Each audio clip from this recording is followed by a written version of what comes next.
হ্যাট্রিকের second blog দিচ্ছি আজকে। এবার চলে যাচ্ছি গোপালগঞ্জে মামাতো বোনের বিয়ে খেতে। কিন্তু সব সময় দেখা যায় আমরা বাসে করে গোপালগঞ্জ যাই ঢাকা থেকে, কিন্তু এবার প্রথম আমরা ট্রেনে করে গোপালগঞ্জে যাচ্ছিলাম। এক্সাইটমেন্ট তো ছিলই, ট্রেনে যাওয়ার কারণে আরও অনেক বেশি বেড়ে গেছে। চারপাশের ভিউ এনজয় করতে করতে আমরা চলে যাচ্ছিলাম। ট্রেন জার্নি এমনিতেও সবসময় অনেক বেশি সুন্দর, তারপরেও যদি এরকম একটা বিয়ে খাওয়ার মতো এক্সাইটমেন্ট থাকে, বুঝতেই পারছেন আমরা সবাই কত বেশি হ্যাপি ছিলাম। দেখতে দেখতে পৌঁছে গেলাম নানু বাড়িতে। দেখলাম গেটটা মোটামুটি সাজানো শেষ, ভেতরেও প্যান্ডেল হাফ শেষ হয়ে গিয়েছিল। তো যাওয়ার পরে আমরা একটু হালকা খাওয়া দাওয়া করে চলে গিয়েছিলাম নৌকায় ওঠার জন্য, কারণ পরে আর সুযোগ পাবো কিনা জানি না, যেহেতু গায়ে হলুদের আগের দিনই আসলে গিয়েছিলাম। আর অনুষ্ঠান শুরু হয়ে গেলে তো এসবের আর সময়ই থাকে না। তো ব্রাইডই আমাকে এই ভিডিওগুলো করে দিয়েছে, আমরা দুজনেই নৌকায় উঠেছিলাম। তো পরে এই যে এটা হচ্ছে গায়ে হলুদের দিনে কাঁচা হলুদ বাটার ভিডিও। তারপরে আমরা প্রথমে সকালবেলা কাঁচা হলুদ করেছিলাম, তখনও আসলে অনেক অ্যারেঞ্জমেন্ট বাকি ছিল, সবাই ছিল না বাড়িতে। আমরা যারা ছিলাম তারা মিলেই আসলে কাঁচা হলুদটা করে ফেলেছিলাম। যেমন এখানে আমি যে ব্রাইডকে কাঁচা হলুদ লাগিয়ে দিচ্ছি, আমরা এখানে অনেক দুষ্টামি করছিলাম, ছবি টবি তুলেছি, অনেক মজা করেছি। আসলে আমরা তো আসলে মজা করার জন্যই বিয়ে সবসময় অ্যাটেন্ড করতে চাই। আর এরপরে আমরা দেখেও নিচ্ছিলাম যে ছবি ভিডিওগুলো ভালো আসলো কি না। এখানে হচ্ছে বড়রা যারা ছিল বাসায় তারাই টুকটাক একটু হলুদ লাগিয়ে দিচ্ছিল। আমরা গান টান ছেড়ে একেবারে নাচানাচি করতে করতে খুব মজা করে আসলে আমরা কাঁচা হলুদ করলাম। তারপরে আমরা দুপুরে খাওয়া দাওয়া শেষ করে এখানে হচ্ছে মেইন প্রোগ্রামের জন্য সামনে যেসব অ্যারেঞ্জমেন্ট থাকবে এগুলো সবাই মিলে করছিল, কাটাকাটি অনেক কিছু করা হচ্ছিল। বিশেষ করে আমার ভাইরা এই কাজটা হচ্ছে খুব অ্যাটেন্টিভলি করছিল, আমরা দেখছিলাম আর কি। আমাদের কাজ তো শুধু সাজা, আর তো কোনো কাজ নাই। সো এখানে দেখলাম ওরা কাজ করতে করতে অনেক কিছু খেয়ে ফেলতেছে, বাকিরা সবাই হচ্ছে দেখতেছে যে ওরা আসলে কিভাবে করতেছে। এখানে অনেক মানুষ দেখেন, আমরা সবাই দাঁড়ায় বসেছিলাম। এটা হচ্ছে আমাদের একটা বোনের মেয়ে। তারপরেই সবাই কাজ বাজ করে একদম সব কিছু সুন্দরভাবে রেডি করেছে, আর আমি তো ভিডিওই করতেছিলাম। তারপর তার একটু পরে অবশ্য আমরা দুপুরের খাওয়া দাওয়া করার আগেই সাজগোজ শুরু করে দিয়েছিলাম। আন্টি আমাদেরকে এসে খাওয়াই দিছিল।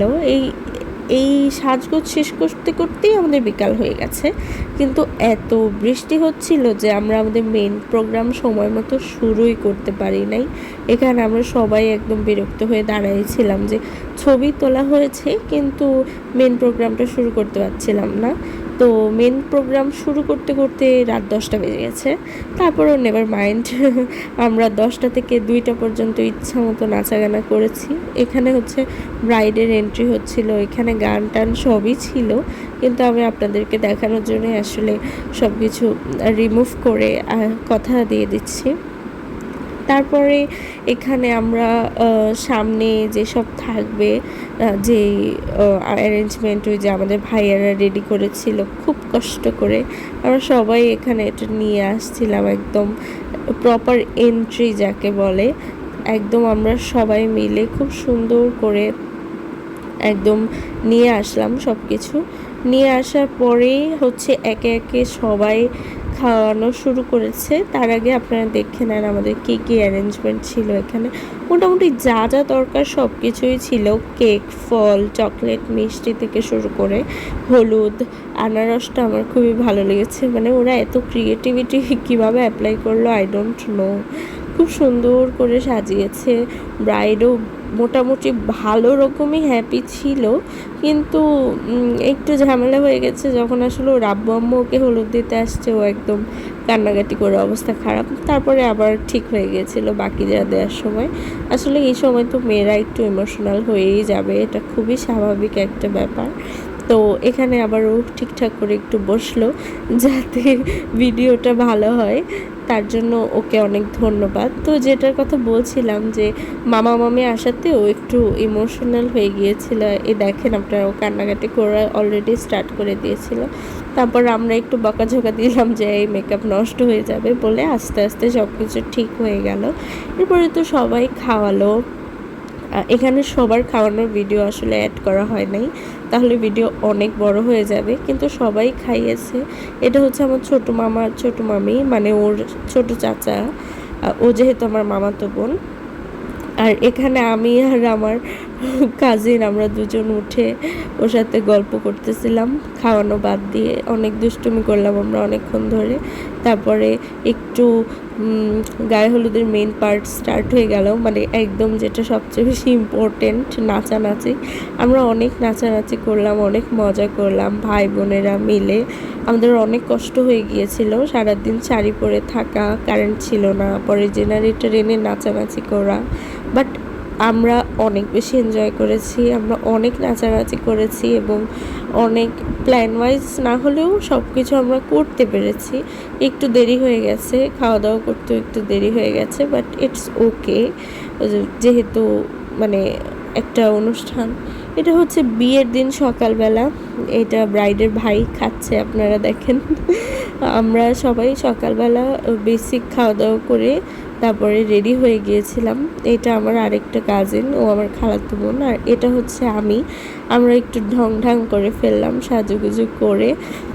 বিয়ের দিনে আসলে তেমন খুব বেশি একটা ভিডিও নাই, কারণ ওদের বিয়ে তো আসলে আগেই হয়ে গিয়েছিল কাবিন, যেহেতু এটা শুধু উঠায় নেওয়ার একটা প্রোগ্রাম, এ কারণে আসলে বিয়ের তেমন কোনো ক্লিপও নাই। আমরা জাস্ট এখানে গেটে অনেকক্ষণ ধরে একটু ঝগড়াঝাটি করলাম। এটা তো বিয়ের একটা মানে আরেকটা মেইন পার্ট বলা যায়, এই পার্টটা না থাকলে তো হবেই না। এখানে অনেকক্ষণ ধরে আমরা একটু কাহিনী করে সব কিছু ঠিকঠাকভাবে সুন্দর করে শেষ করলাম। আসলে একটা বিয়ের ঘটনা এরকম একটা ভিডিওতে আসলে বোঝানো সম্ভব না। আমিও হয়তো সব কিছু আপনাদেরকে ঠিকভাবে বোঝাতে পারিনি, কিন্তু তারপরও আমি চেষ্টা করেছি। আসলে এই ভিডিওগুলো তো এই জন্যেই করা যে সময়টা চলে গেলেও ভিডিওটা আসলে থেকে যাবে, আর এ কারণে আসলে ভিডিওটা আপলোডও করা। কারণ আমরা এত বেশি মজা করেছি, এটা কখনোই আসলে ভিডিওতে আপনাদেরকে বোঝানো সম্ভব না। আমরা অনেক দিন পর সব কাজিনদের আমাদের দেখা হয়েছে, আমরা সময় কাটিয়েছি, গল্প করেছি, এটাই তো আসলে সবচেয়ে বেশি ইম্পর্টেন্ট একটা ম্যাটার। আর এই ঝগড়াটা তো আসলে অনেক মজার একটা ব্যাপার, কারণ এই ঝগড়া করার জন্যই তো আসলে আমরা ওয়েট করি, তাই না? বিয়ের অনেক মেইন একটা পার্ট এইটা। তো বিয়ের দিনের আসলে এই ঝগড়া ছাড়া আর তেমন কোনো ক্লিপই আমার কাছে নাই। তারপরেও আমি বলবো, এই ভিডিওটা যদি আপনাদের ভালো লেগে থাকে, যদি আমার ফেসবুক পেজ থেকে দেখে থাকেন, অবশ্যই পেজটাকে লাইক কমেন্ট করে রাখবেন, এবং যদি ইউটিউব চ্যানেল থেকে দেখে থাকেন অবশ্যই ইউটিউব চ্যানেলটাকে সাবস্ক্রাইব করে রাখবেন, কারণ আরও একটা বিয়ের ভিডিও কিন্তু আসছে। এটা বললাম হ্যাট্রিকের সেকেন্ড ভিডিও, তাহলে থার্ড ভিডিও দেখার জন্য হলেও আমার পেজটাকে ফলো করে রাখবেন। আর এই ভিডিওটা দেখার জন্য আপনাদেরকে অসংখ্য ধন্যবাদ।